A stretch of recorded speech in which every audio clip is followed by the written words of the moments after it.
বন্ধুরা চলে এলাম নতুন একটা ভিডিও নিয়ে। এখানে জামা রেডি হয়ে গেছে বেরোনোর জন্য। এটা হাজব্যান্ড, এটা আমার।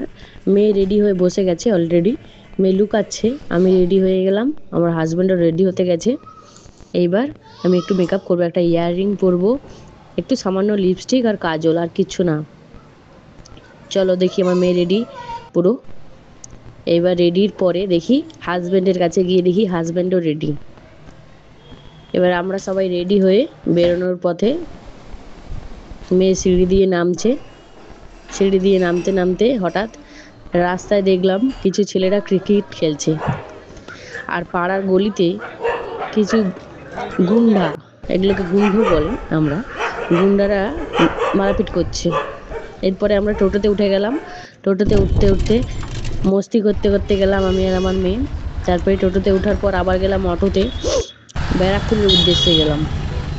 ব্যারাকপুরে গিয়ে দেখলাম আমার হাজব্যান্ড একটু কাজ আছে, ও একটু কাজে গেল, তাই জন্য আমরা একটু ওয়েট করলাম ওর জন্য। তারপরে এসে আমরা আবার বেরিয়ে পড়লাম। মেয়ের জুতোটা অনেক দিন ধরেই পুরনো হয়ে গেছে, তাই একটা জুতো কেনার ইচ্ছে ছিল, এই জুতোও কিনতে ঢুকে গেলাম। এবার আমরা সিনেমা হলে যাব। নতুন মুভি এসছে, এই মুভিটা নরসিম্হা আবতার। ও আইসক্রিম খেয়ে দেখুন, মজা হচ্ছে ওর খুব। 3D যেহেতু, তাই জন্য সানগ্লাস দিয়েছে, সানগ্লাসটা একটু মুছে নিচ্ছি। এবার মুভি দেখতে দেখতে পপকর্ন না খেলে একটু মজা হয় না, তাই জন্য পপকর্নও খাওয়া হয়ে গেল। সামনে যেহেতু রাখি, তাই জন্য ভাই দাদাদের জন্য রাখি কিনে নিলাম। আর আগেই তো দেখিয়ে দিয়েছি আমার মেয়ের জুতো। তাই টাটা, গুড নাইট।